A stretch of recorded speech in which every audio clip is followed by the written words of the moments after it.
Hi, everyone. I'm Rachel Gerber, editor of The Gathering Place and denominational minister for youth and young adults at Mennonite Church USA. And here on The Gathering Place, which you can find at www.thegatheringplace.us, we have an interactive website for Anabaptist youth leaders to learn, be, and connect. Every month, we have a different focus that we are hinging everything that we do on. And this month, I have been so excited to focus on the topic of Rewilding the Way, which is directly taken from Todd Wynward and his new book from this fall from Herald Press called Rewilding the Way, Break Free to Follow an Untamed God. So this month we've been talking about the question, wondering about the question of how in the world did we get to this tame Americanized Christianity? What is it? How did we get here? But more importantly is, how do we rewild and refind our passion again to follow Christ in a new way in our lives in this day and age? So excited to have Todd Wynward with us today to talk about this, to talk about his book, to lead us along into how to rediscover who we're called to be again. So Todd, welcome to The Gathering Place. We're so excited to have you. Yeah, thanks for being with us today. Thanks, Rachel. It's a delight.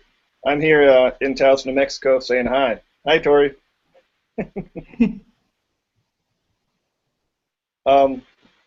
Should I go ahead and start then? Excellent.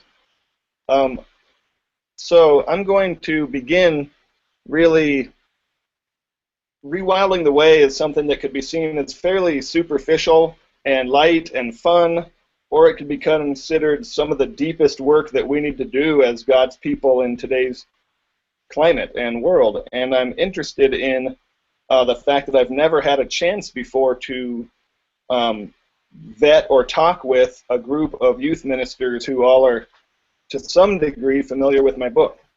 And because of that, I wanted to ask.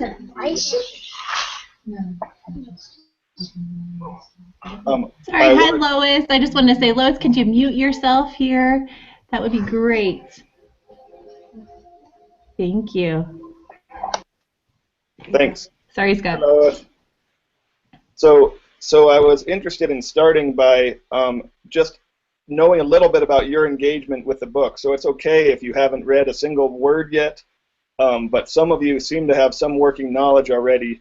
And so I wanted to ask you, how do the themes of Rewilding the Way, how are they relevant to you personally, in your personal life, with youth you work with the Mennonite denomination, with Christianity as a whole, or with our larger society? So you can take it any level, but I'd love to, what's resonating with you with the themes of Rewilding the Way in this day and age, everything from the personal to the larger global? I'd love to have each person just weigh in for perhaps a minute on that question.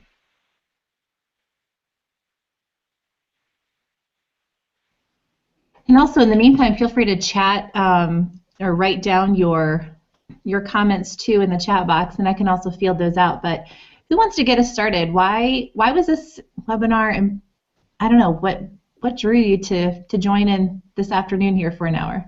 Who wants to get us started? I'll say something. Am I back on? Yes, you are. Well, having spent 14 years,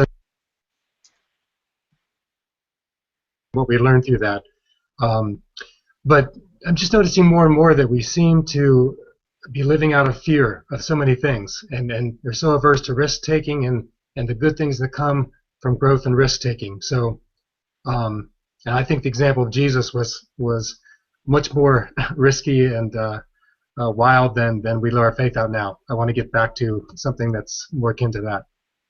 Oh, well said. Thank you, Mike.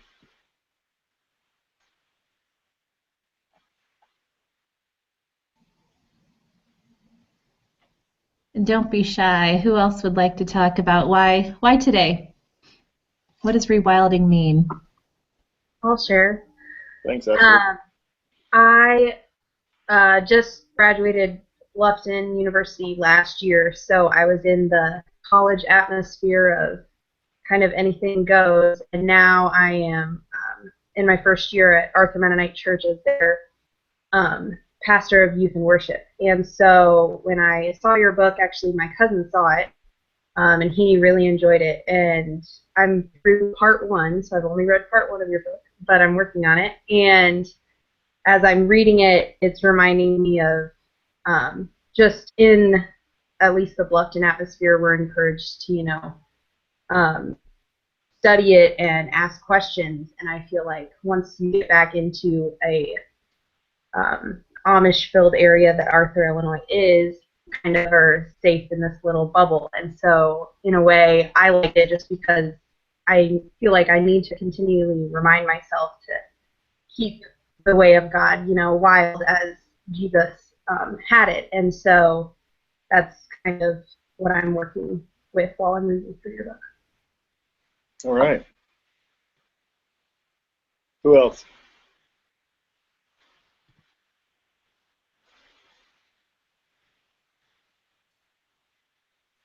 I'll chime in here. Connects with me in a number of different levels.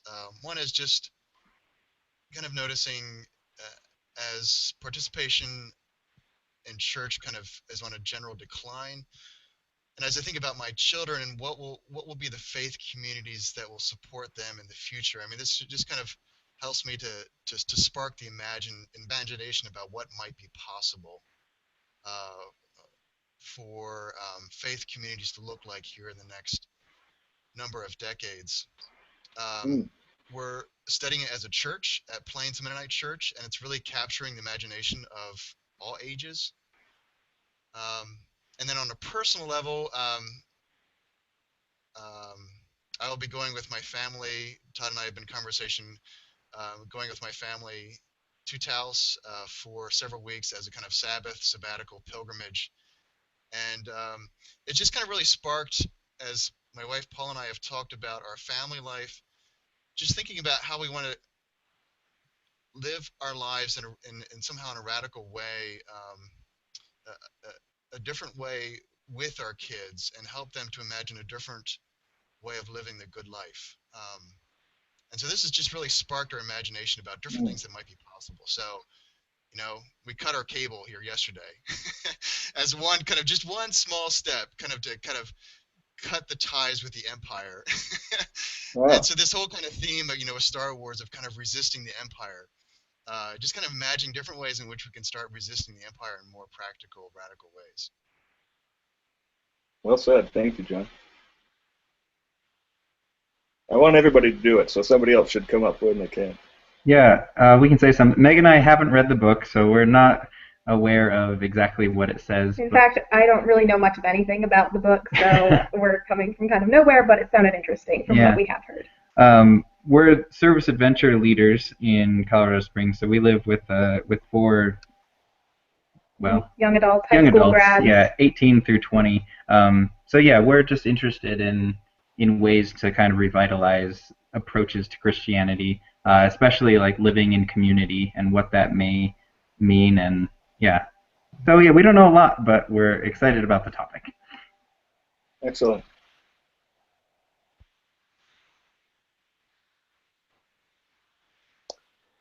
Tori Dirksen from Denver, and I've read the book. I think I resonate with our family trying to keep taking steps bit by bit on how we change our lifestyle, especially living in such an urban context for us, which my wife and I did not grow up urban, and being like a one-car family for over a year now, even though my daughter who's laying on the floor and I bicycle with my other son in like snow and ice. So stuff like that where the rubber literally, I guess, meets the road.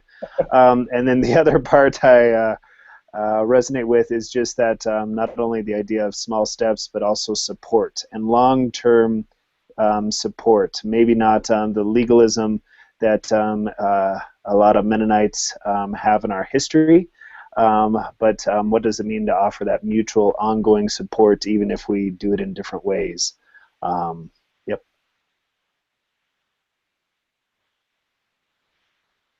Nice. Hey Lois, is there anything that connected with you regarding coming on this this webinar?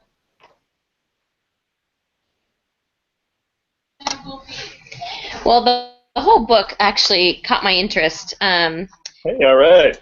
Yeah. So it's pretty much, it's kind of right up the alley of what I've been wanting to do with youth ministry and things I've wanted to pursue.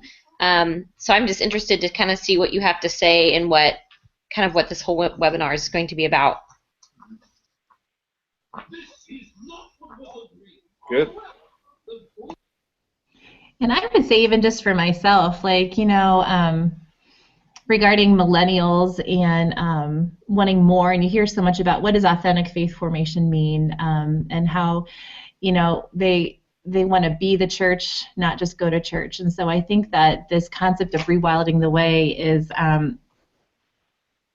don't know, I think it's meeting the needs and meeting the longing. And so I'm just curious, Todd, as far as like what you suggest on how do we create that type of people of the way, to really, do that.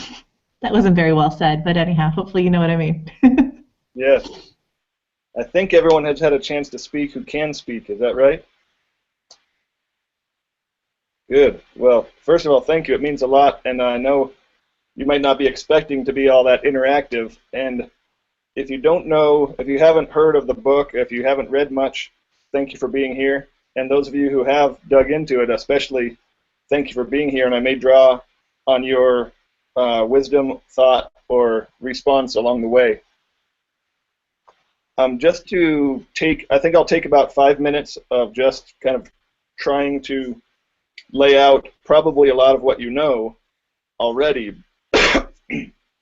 But the premise of the book is, how have we become so tame as wild Christians, and what can we do to become the people that God has always wanted us to be?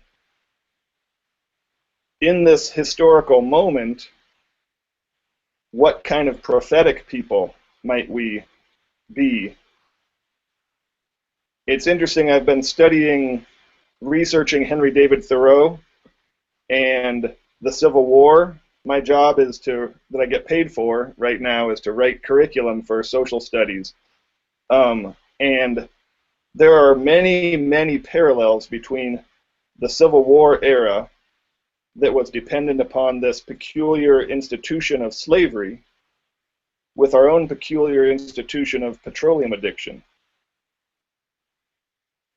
And there were a lot of nice Christians back then, 160 years ago, who knew slavery was wrong. And yet there were only a few that dared to interrupt their lives enough to change, to risk and become abolitionists, or in solidarity with slaves, or in working on personal practices or policy. But it was an economic need. They were addicted to the institution of slavery and couldn't imagine an economic system without it. Today, we can't imagine an economic system without overconsumption based upon petroleum. And somehow our own Christian tradition has become co-opted.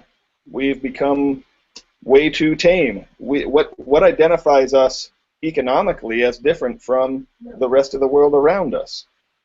And economically then, of course, about the way we think and such. And I really loved how you said, John, I think you might have mentioned the word reimagining or increasing your imagination 4 or 5 times in the short span that you talked. And that's really, for me, at the base of it all is, can we imagine a different reality for us so that we are robust, vibrant, socially transformative, earth-honoring, despair-crushing, intoxicated with life Christians? How do we do that? For me, one of the places I've gone is to the Bible. I don't naturally do that in public. I'm not a professional religious person.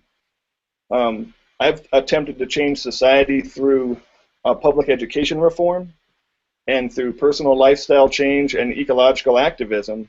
And in the last 5 years, I've come back to institutional religion.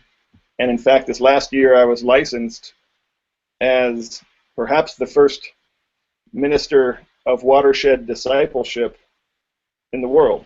I don't know. But the notion of what does it mean to be a minister of watershed discipleship is this, in John's word, it's a totally new imaginative space for me. It's a brand new thought. Watersheds are these data-driven, ecologically bounded, statistic-oriented scientific terms, and discipleship is overtly a spiritual formation and following term. And how do we blend those together so that we're looking at the zeitgeist of the nation and the country? We're looking at the front page and the headlines of economic woe and environmental crisis, and we're coming to that as people of faith in a way that's exciting and mature and rooted in our tradition. So I think this is the job we were born for. I think this is our time to help transition this fossilized, quiet, and captive institution into something robust and transformative and life-affirming for so many people who need that. Let me ask you a question again, just so we can be on the same page a bit together. I'd like you to imagine the youth that you work with 20 to 30 years from now. Maybe they're middle-aged. Maybe they have mortgages and they have kids. What kind of changes do you see happening in society and the world in the next 20 to 30 years? I mean both economics and planetary health. Just a quick check. Do you think that largely the world will be spinning along as usual as we are now? Or do you think that there are going to be some pretty huge changes coming? I'd love to hear briefly from each person about just their sense of what might be going on in the next 20 to 30 years.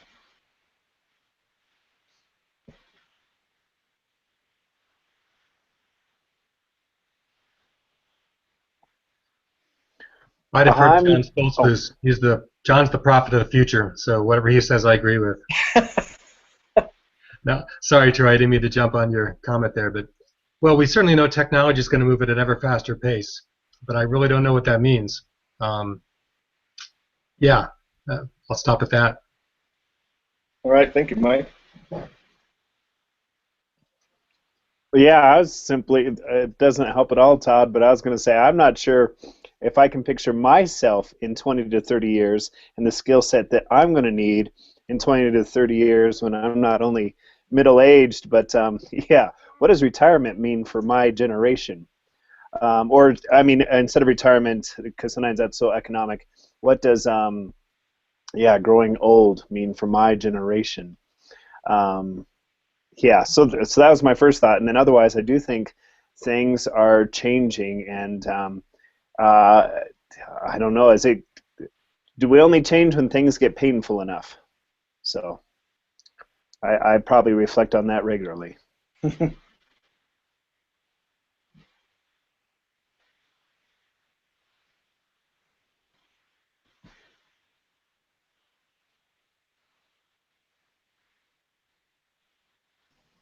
John, you look like you have something to say. I need to stroke my beard a little bit more for some thoughtful words. I have a hard time imagining or thinking about what change seems to be happening so quickly, and I'm not one who is quick to kind of adopt doomsday predictions.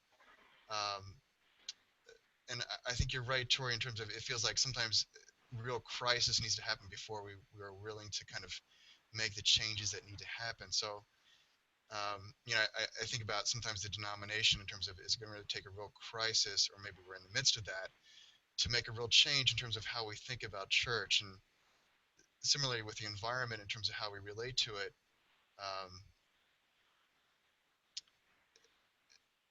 yeah, I'm not sure what crisis is around the corner, and it's you might can imagine that there will be growing disparity between the rich and the poor. I think that will continue. Um, and it'll be interesting to see where the church kind of lines up in solidarity with. Thank you, John.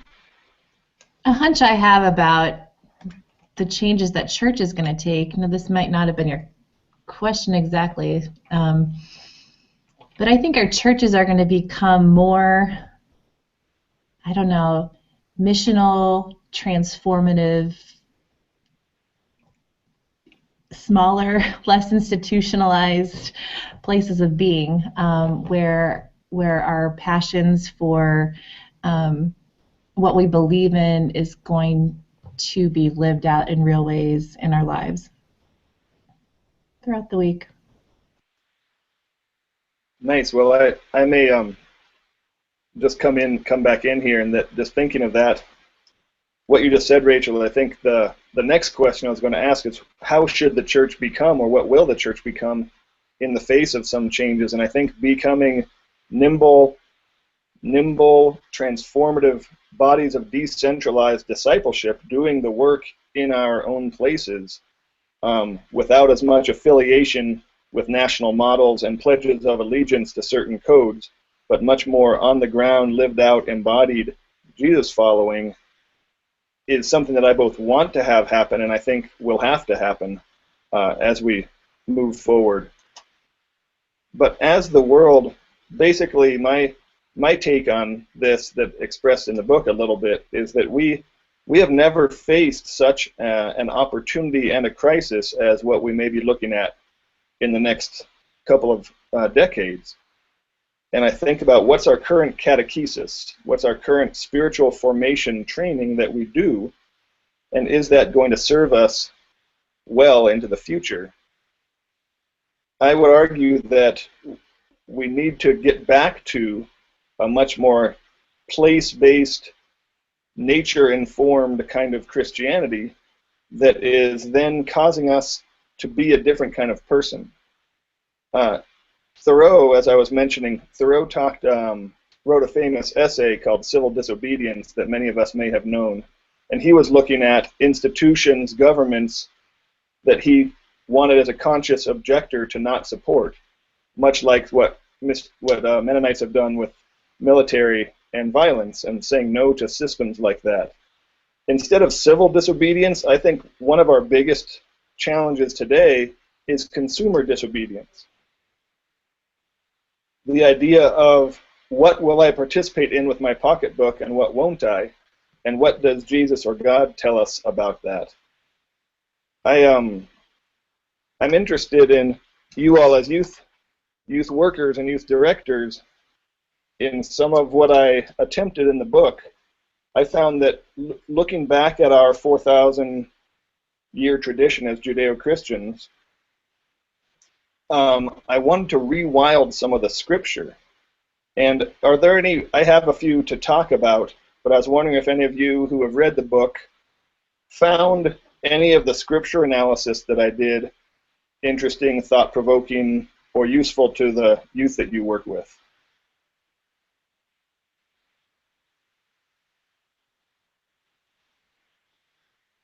It's okay if you didn't.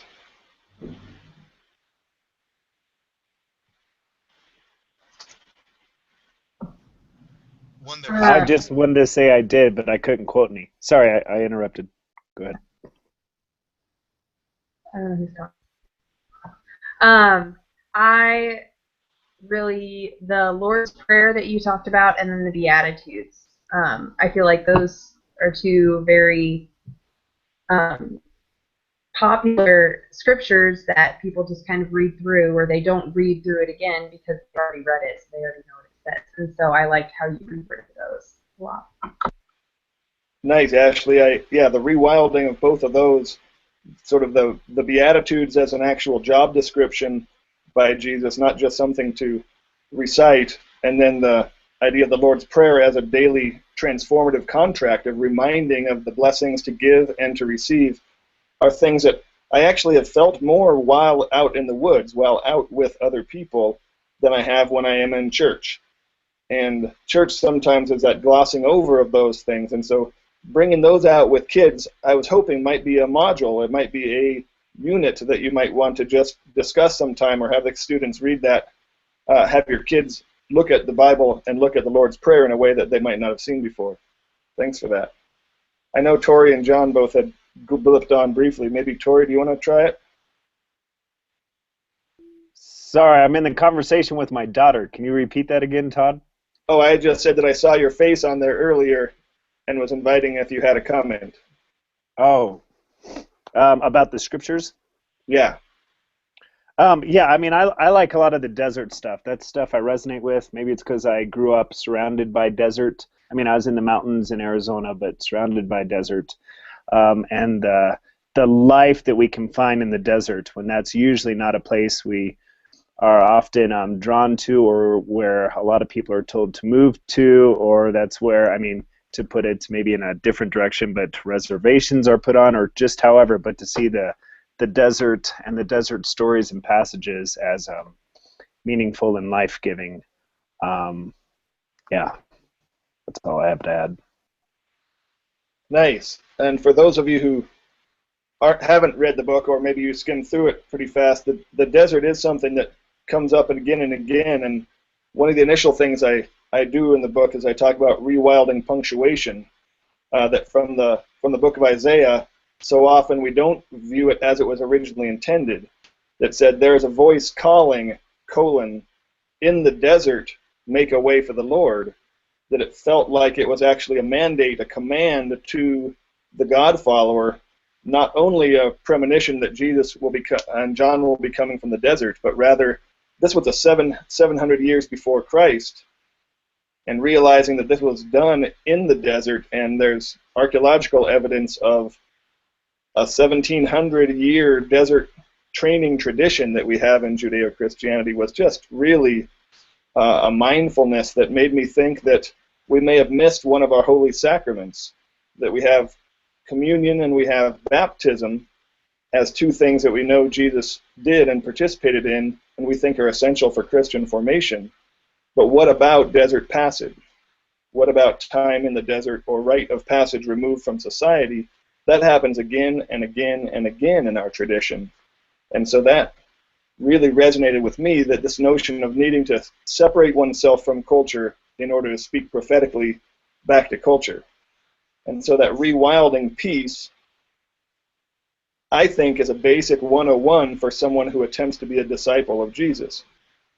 I'm wondering if that resonates, or if anyone has a comment about that notion to separate out in order to find oneself, find God's voice as we come back into our roles in the world.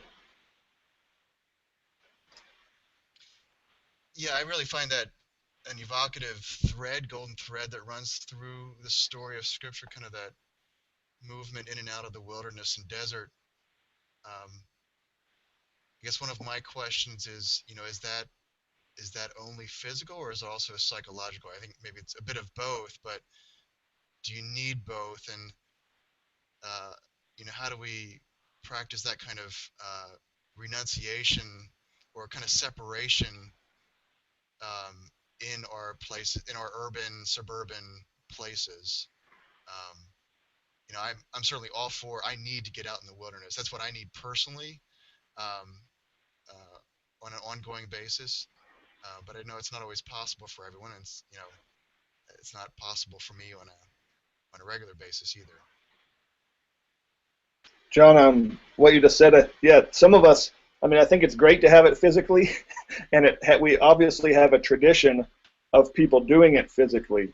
One of the things I often, there's naturally people that say, well, that's a elite thing, that's a privileged thing, or it's a very desperate thing. It's one of the two. Either you're forced to go on Exodus, or you might choose to do an outward bound trip. What about people who are enslaved? What about people that are in occupations and in cities that can never escape that? So that psychological and spiritual part that you mentioned seems to really resonate.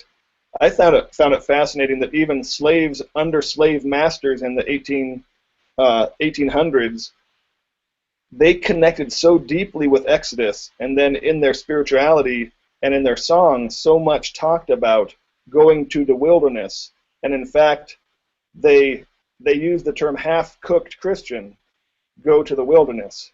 Half-cooked Christian, go to the wilderness. And being halfway there until you go, they somehow found the ability to find an interior wilderness, or perhaps in the swamps and bayous and thickets around.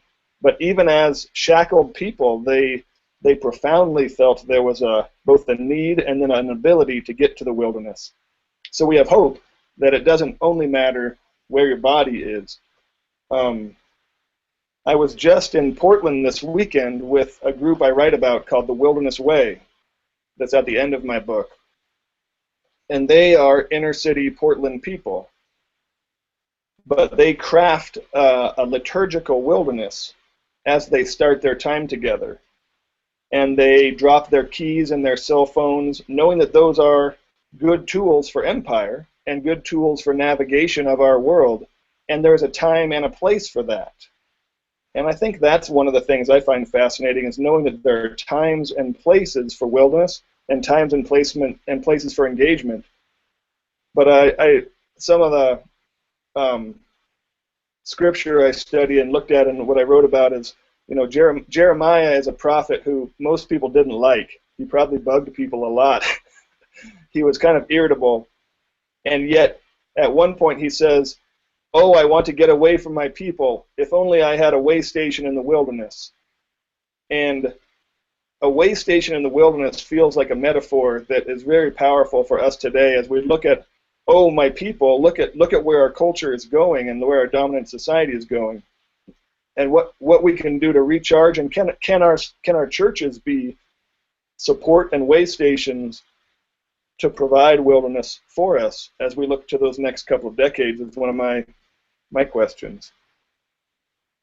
Todd, I have a question. Do you have any practical ideas on how youth ministers can evoke this wilderness within their youth groups, or how our churches can, embody a wilderness so that we can hear and listen to God's voice and more clear? I do. I think one of the things to frame out that is getting a lot of resonance is the idea of a Sabbath from technology, and a Sabbath from being useful. Both of those are cults of personality, right? We have to be effective. We have to win. We have to succeed. And so this idea of the usefulness of uselessness, of doing nothing for a while, or of taking an intentional Sabbath from technology and instead doing other things with mind, spirit, body.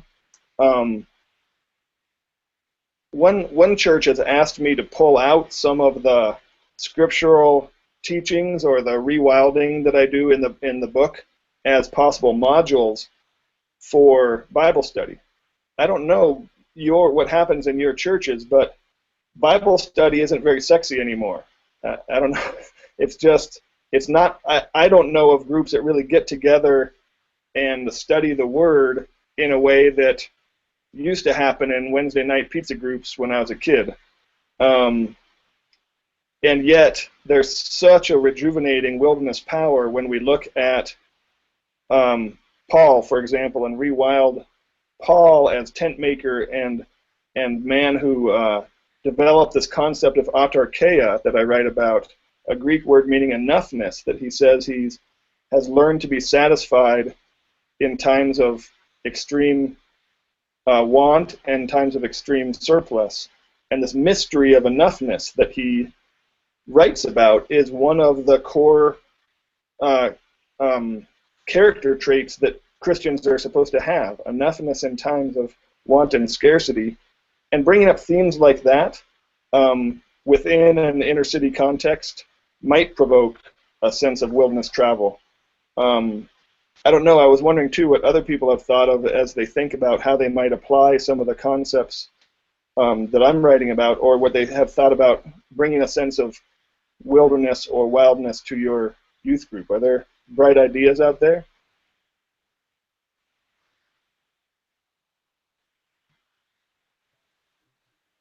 I wouldn't call this a bright idea, but I keep just more retreat time. So instead of just 1 or 2 retreats, I mean, we now have 4 of them. And part of that's just to get us away. And part of it is also we don't have a lot of Sunday morning times if people don't show up weekly. It doesn't seem like that's a huge practice nowadays. So weekends we get more time, but it's also just that practice of getting away. And I think that can be built into other things, but yeah, retreats to get us away from our daily grind. And at least for us up at camp, usually you can't find cell service, so that's a blessing. And that might be a personal discipline before you go, a consciousness of we're leaving this part of ourselves behind, and it's a good part, it's an important part of our lives, but for this time we leave this away.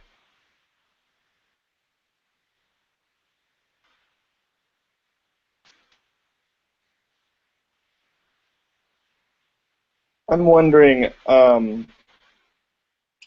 as we think about youth work, and we think about what you just said, Toby, I think, Tori, the idea of breaking with business as usual is one of the themes, the subtext, the subtitle is to break free in order to follow an untamed God. And I don't say break free from what, that's up to you to help decide. Which things are we chained to? I wonder, though, breaking from business as usual, Thoreau, in his writings that I was just studying lately, asked this great question that I often try to ask myself and with the book. What shall we do with the time we've been given? What shall we do with the time we've been given? And what shall we do with the resources we've been granted? I think many of us might work with privileged populations that have some surplus and have some time and have some entitlement.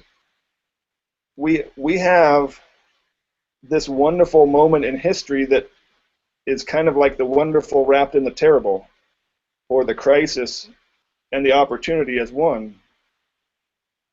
And so I wonder, in terms of individuation, and I wonder working with students or kids or developing, we call them childolts when they're half child, half adult, this idea of what are you going to do with the time you've been given? What are you going to be doing with the resources you've been granted? It becomes a personal manifesto making. It becomes a personal realization that society isn't going to tell you what's best for you. And so if we can do that in an adventure context, all the better. But the interior wilderness of self-definition and the still small voice that the prophet hears is something that I think is necessary for the church. No one else is providing moral education or a space for them to examine and ask, who am I? How am I different from my neighbor? And so that idea of healthy individuation and asking the questions of who am I individually. Anyway, I'd be open to other questions or comments at this point.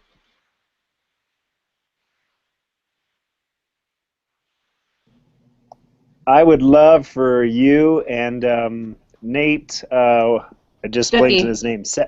Yes, Sabbath. Yeah. I would love for you guys to write a book together, or a catechism together, better yet, anchored on wilderness, ecology, Sabbath. Yeah, you could pick better words than that, but anyhow, that's my last tidbit.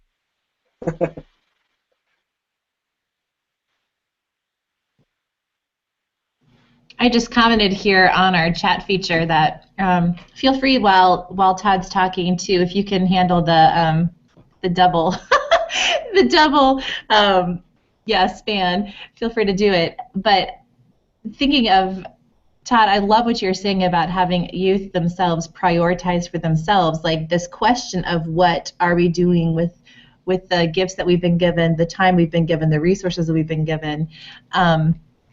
Because I think we have in a society right now, we have this FOMO disease, this fear of missing out, and it's like we want to do everything. We want to, and it's just like we end up stressing ourselves out, and we see our youth, right now statistics show that they're the most stressed out, busy, hurting society that we've had, at this point in generations. And it's like, so what does it mean to step back? Which really is, it's a, what did you call it?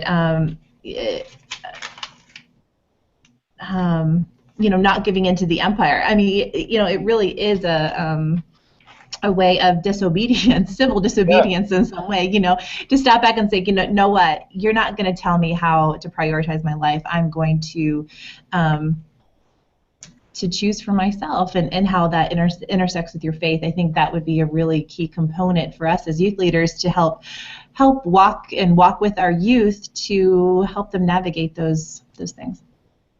Wow, I think that, as a public education reformer, my wife and I started a school called Roots and Wings Community School 16 years ago, and we wanted it to be a farm and forest oriented public school.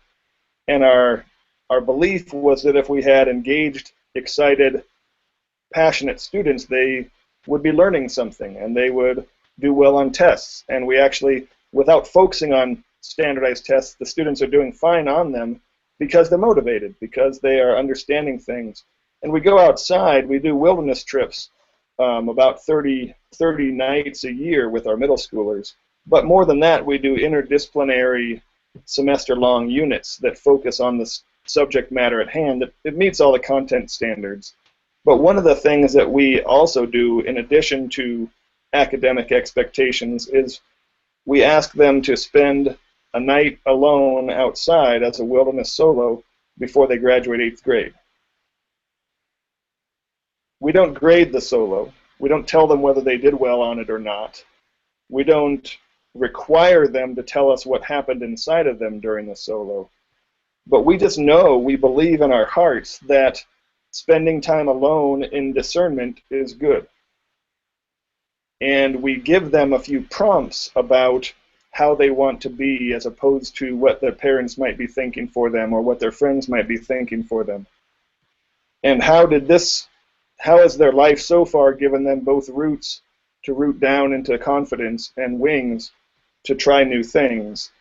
And we ask them to write love letters to their family. We ask them to write appreciations to friends about who has given you something in your life. And so many youth in middle school are so into what they don't have, and if only I was this. And we ask them to name and be grateful for things that normally in normal business day for kids, they don't have the space to be grateful. So creating a vacuum of time and space where a student or a kid can say, this is what I love, this is what I value, these are my questions. I think that might be the deepest work we have today to develop our own individual accountability and strength, because I do feel like the crazy busy feel that the kids have and that we have, some people, some of my favorite authors talk about the fact that we've become adolescents, raising adolescents, raising adolescents. And we are not exemplifying mature eldership as the adults in this situation. And we're chasing around the dominant culture values with our heads cut off, and we're fearing too much, hoarding too much, risking too little, loving too little, and we have lost a lot of that deep, deep confidence that God loves us as we are. And so we chase after so many other idols, and giving kids a space to not have to chase after other idols and give them that love that we know is straight from the heart of God is one of the greatest gifts we could do.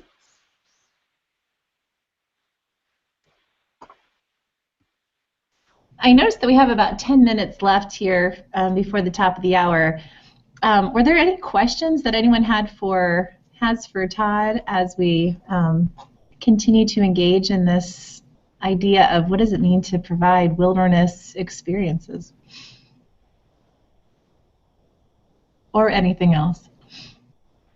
Yeah, I'd love it just to add, if each of you could think about something that's on your heart, either a comment or a question, and be able to share that with the rest of us, that would be a nice thing. And then maybe the last 5 minutes, I'd love to talk about something else.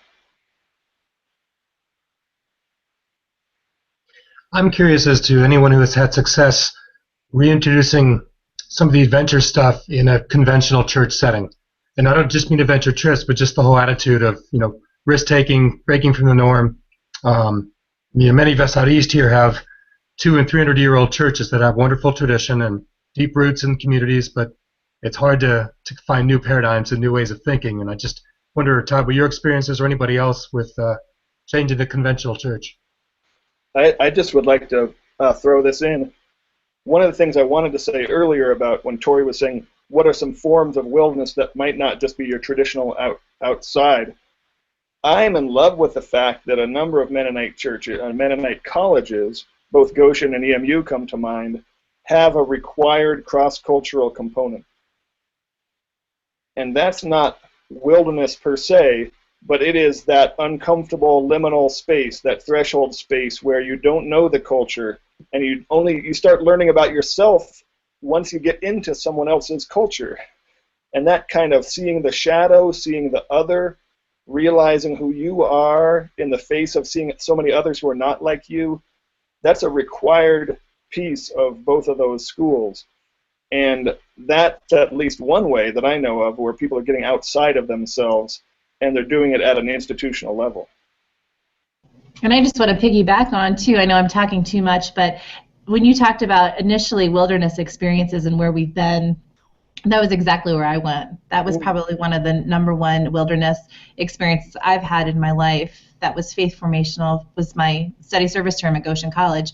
But the funny thing is that even though I remember thinking this, even though I was in the midst of a culture that was speaking a language that, let's be honest, mostly I didn't understand completely, I still, in a deep, deep way, sensed the presence of God. I couldn't explain, it was like this presence that transcended all cultural barriers, racial barriers, language barriers, and yet that presence was still there, and I understood in such a deep way, what they were talking about. Wow, well said.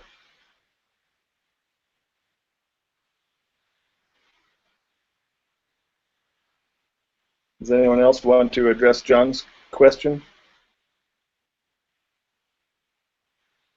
I'm sorry, that was Mike's question, excuse me. If not, who else has a question or a comment that they'd like to bring up? I'd love everyone to have at least their brief moment in the light here.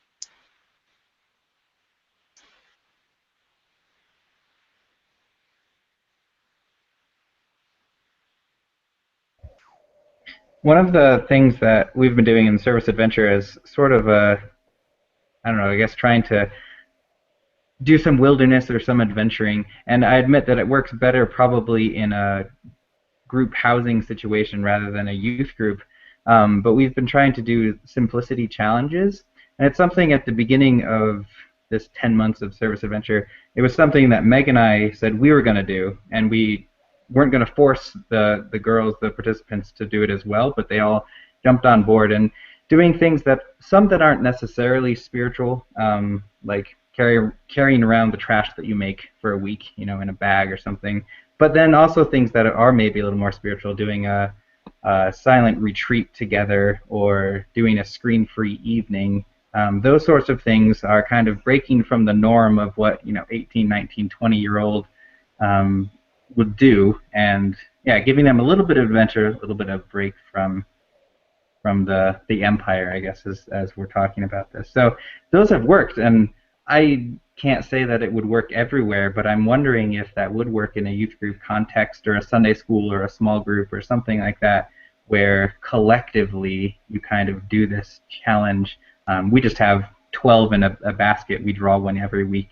It's worked really well. I've enjoyed it. And they have too. That to me is exactly the kind of what one can do in their own situation kind of concept. I write a little bit in my book about something called Jesus Dojo, like taking the martial arts dojo, which means an arena of practice. And so what does it look like to do an arena of practice based on something out of the Gospels, or an experiment like you're mentioning, and just to say we're going to do this for 4 weeks, or we're going to do this for 12 weeks. One of the things that I've taken part in is this idea of a have two, give one. Like John's advice about if you have 2 tunics, give one. We started looking at our possessions and started divesting, and it's amazing how many shirts or pairs of shoes I had that I didn't even know I had, and then needing to choose half of them and giving away the other half turned out to be frighteningly simple. And I still had a couple of good, of that idea, but it was something that I took on personally, and then several other people joined in that way. And so having it be a non-binding, non-required, but voluntary risk-taking, you're adding an element of excitement and actual experiential testing that you might not have otherwise.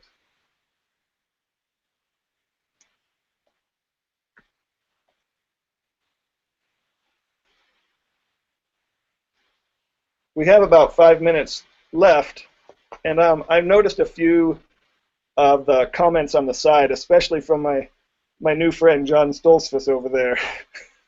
And he has a couple of interesting concepts. I see a Watershed Discipleship Catechism and Mennonite Boot Camp.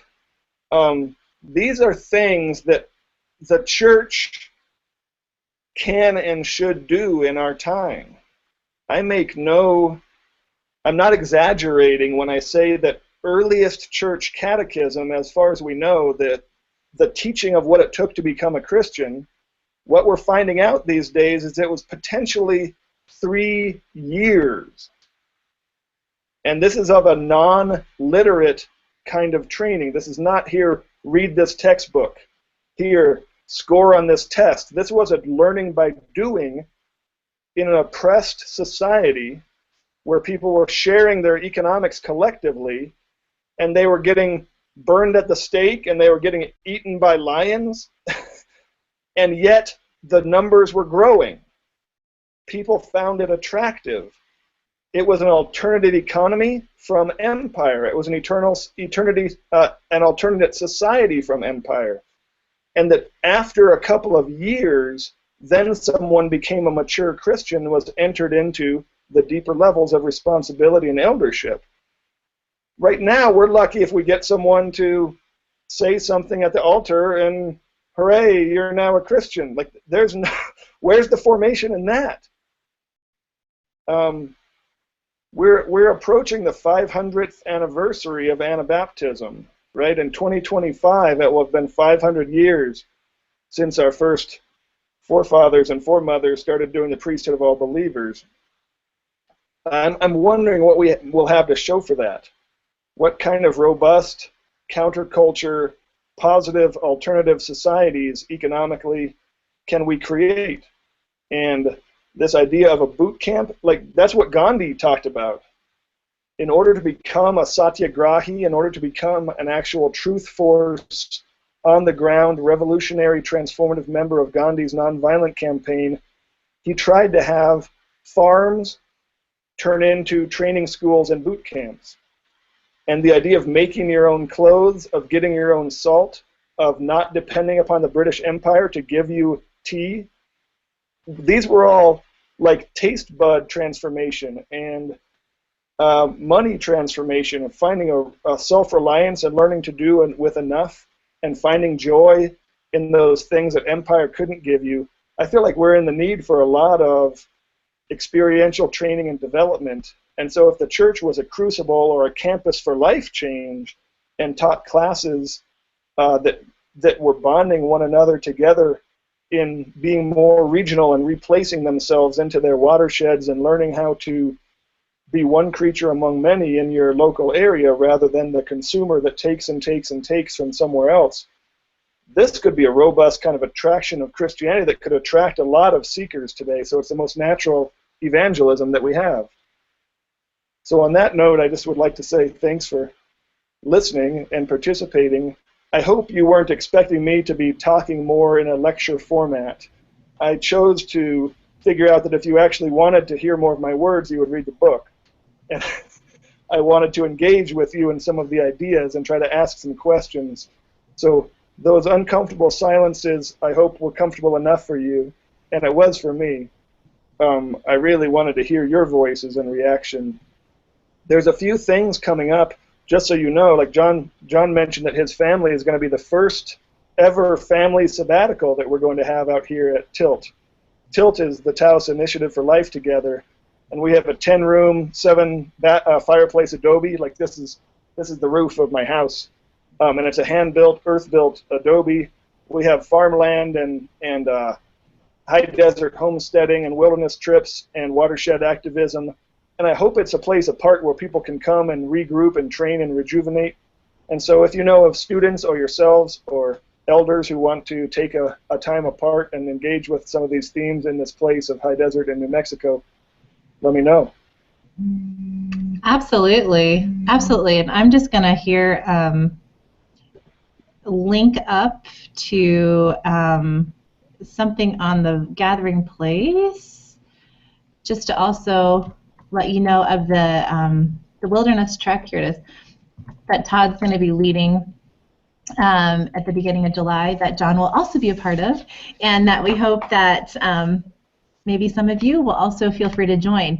This is a link that explains more about this wilderness spiritual pilgrimage that goes into the literal wilderness, the desert of New Mexico, that Todd's going to be leading, engaging us, as well as incorporating spiritual formation aspects to sort of get us to a place where we can hear and listen for how God is calling us to be the people God is calling us to be.